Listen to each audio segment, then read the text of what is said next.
नमस्कार, आपका हमारे न्यूज चैनल यूके 24 न्यूज में स्वागत है।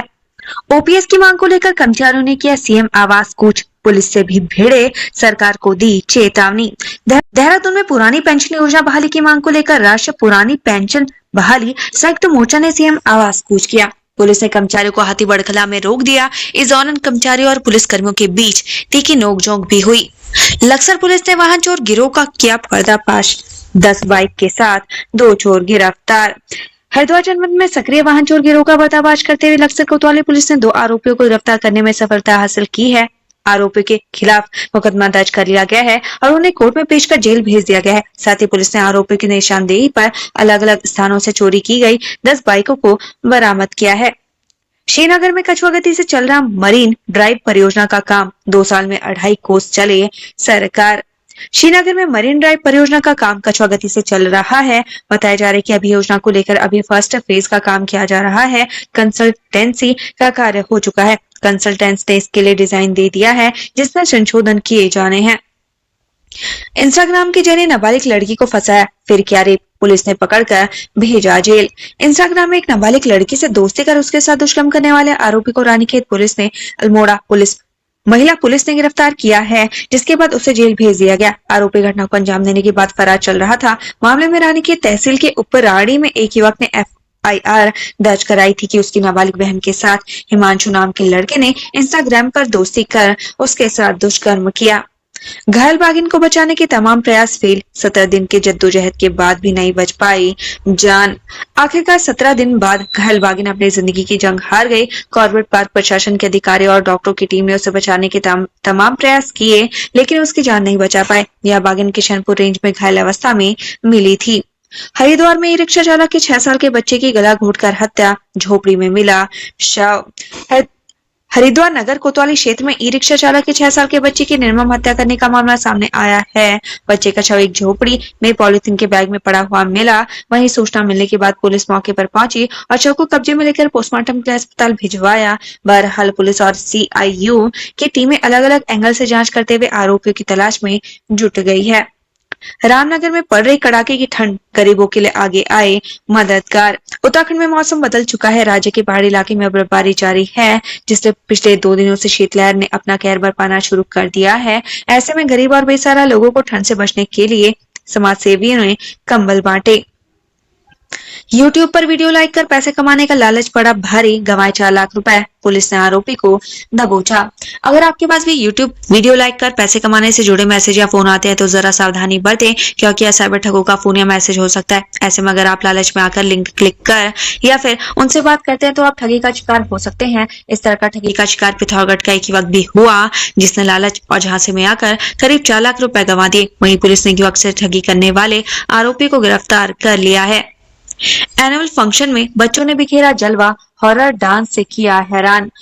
ओक बर्ड्स स्कूल में वार्षिकोत्सव का आयोजन किया गया। इस बीच स्कूली बच्चों द्वारा विभिन्न सांस्कृतिक कार्यक्रम प्रस्तुत किए गए। स्कूली बच्चों द्वारा राजस्थानी, पंजाबी और कुमाऊनी नृत्य की प्रस्तुति दी गई, जिसे देखकर सभी अभिभावक और शिक्षक मंत्रमुग्ध नजर आए। इसके अलावा स्कूली बच्चों ने हनुमान चालीसा और हॉरर डांस भी किया। कार्यक्रम में बच्चों ने संस्कृति और अपनी सभ्यता को आगे ले जाने का संदेश दिया। वार्षिकोत्सव में मौजूद सभी लोगों ने तालियां बजाकर छोटे छोटे बच्चों का उत्साह बढ़ाया। इन्वेस्टर समिट पर तेज हुए सियासत, निवेश के आंकड़े पर हरदा ने ली मौज, कांग्रेस ने खड़े किए सवाल। उत्तराखंड ग्लोबल इन्वेस्टर समिट 2023 को लेकर कांग्रेस नेता हरीश रावत ने धामी सरकार पर तंज कसा है। हरीश रावत ने कहा कि उत्तराखंड में 3.5 लाख करोड़ का निवेश सुनकर फील गुड का एहसास जरूर हो रहा है। उधर कांग्रेस ने भी सरकार से 5 सवाल किए हैं। उत्तराखंड के सालाना बजट से करीब 4 गुना ज्यादा पर MOU साइन, धरातल पर उतरा निवेश तो बदल जाएगी प्रदेश की तस्वीर। उत्तराखंड का वर्तमान वित्तीय वर्ष में 88,728 करोड़ रुपए का बजट रहा है, लेकिन ग्लोबल इन्वेस्टर समिट में इस बजट से करीब 4 गुना ज्यादा यानी 3,52,000 करोड़ रुपए का MOU साइन हुआ है। ऐसे में अगर 3.5 लाख करोड़ रुपए का निवेश धरातल पर उतरता है तो विकास के पथ पर उत्तराखंड तेजी से आगे बढ़ सकता है। बस जरूरत है निवेश की ज्यादा से ज्यादा ग्राउंडिंग हो। चमोली जोशीमठ औली सड़क पर पाला जमने से फिसली दिल्ली के पर्यटकों की कार पत्थर पर जाकर अटकी।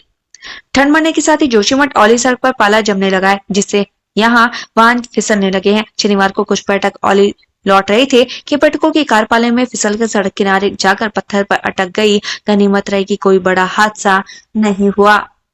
सम्मेलन में घोषणाओं पर कांग्रेस ने उठाए सवाल। निवेश के लिए कहां से लाएंगे जमीन।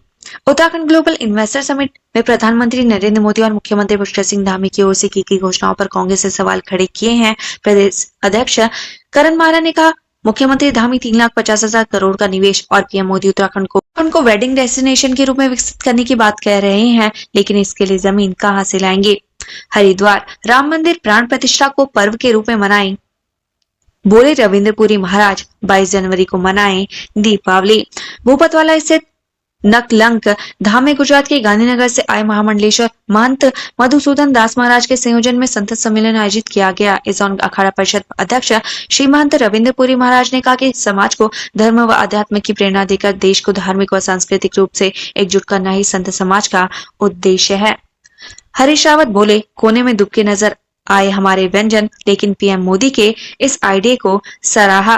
पूर्व मुख्यमंत्री हरीश रावत ने वैश्विक निवेशक शिखर सम्मेलन में उत्तराखंड के पारंपरिक व्यंजनों की उपेक्षा का आरोप लगाया। उन्होंने कहा कि इस पूरे आयोजन में हम पहाड़ी व्यंजनों को बड़े फलक पर प्रस्तुत कर सकते थे, लेकिन हमने यह मौका खो दिया।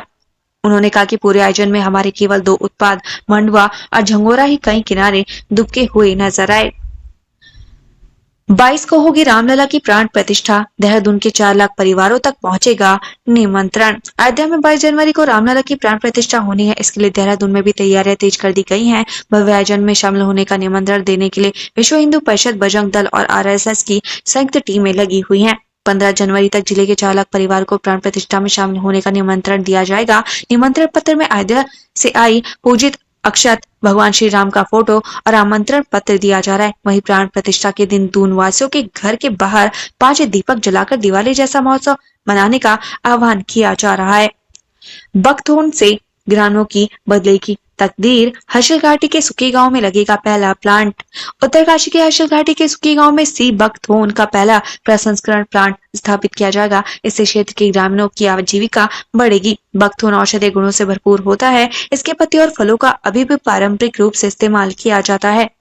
नैनीताल तेंदुए को आदमखोर घोषित नहीं करने से डीएफओ पर भड़के विधायक। खेत में महिला को बनाया था निवाला। भीमताल ब्लॉक की ग्राम पंचायत पिनरों के तोकडोब गांव में शनिवार को तेंदुए के हमले से चारा काटे पुष्पा देवी की मौत हो गई थी। रविवार तक तेंदुए को आदमखोर घोषित नहीं किए जाने से नाराज ग्रामीणों ने विधायक राम सिंह कैड़ा के नेतृत्व में डीएफओ चंद्रशेखर जोशी का घेराव कर वन विभाग के खिलाफ नारेबाजी की। कैंचीधाम नैनीताल से कैंचीधाम के लिए केमू ने शुरू की बस सेवा। यात्रियों को मिलेगी राहत, जानिए समय। नैनीताल आने वाले सैलानी और भक्तों को बाबा नीम करौली के दर्शन के लिए टैक्सी सेवा के भरोसे नहीं रहना पड़ेगा। Kumaon motor honours union limited ने नैनीताल बेताल घाट बस सेवा शुरू की है। यह बस बाबा के धाम से होते हुए बेताल घाट जाएगी। लोगों की सहूलियत के लिए केमू ने नैनीताल से बेताल घाट सेवा शुरू की है। 11 बजे नैनीताल से जाने वाली बस करीब 12:30 बजे कैंचीधाम पहुंचती है। केमू की कंपनी अकाउंटेंट करण मनराल ने बताया कि नैनीताल से बेताल घाट केमू की बस चलने से यात्रियों को काफी राहत मिलेगी। उधम सिंह नगर संदिग्ध हालत में हिस्ट्री शीटर जुनैद को लगी गोली। काशीपुर के शहर कोतवाली में पंजीकृत हिस्ट्री शीटर जुनैद को शनिवार की देर रात संदिग्ध परिस्थितियों में गोली लग गई। सूचना पर पहुंची पुलिस को मामला ढेला नदी के पुल के पास का बताया गया, लेकिन जब पुलिस घायल के घर की तलाशी लेने पहुंची तो वहां से एक देसी तमंचा और प्रयोग किया गया खोखा बरामद हुआ। इस आधार पर पुलिस मामले की फर्जी बता रही है। मौके पर पहुंची एसपी अभय प्रताप सिंह ने मामले की जांच के आदेश दिए हैं। अवैध रूप से झुग्गी झोपड़ी बनाकर रह रहे लोगों को हटाया। टांडा उज्जैन पुलिस चौकी क्षेत्र में अवैध रूप से 150 झुग्गी झोपड़ी बनाकर रह रहे करीब 400 लोगों को पुलिस ने वहां से हटा दिया। पुलिस की इस कार्रवाई पर वह अपना सामान समेटकर दूसरी जगह चले गए। पुलिस के अनुसार इसमें अधिकतर यूपी के सीतापुर क्षेत्र के रहने वाले हैं। उत्तराखंड से संबंधित ऐसी ही खबरें पाने के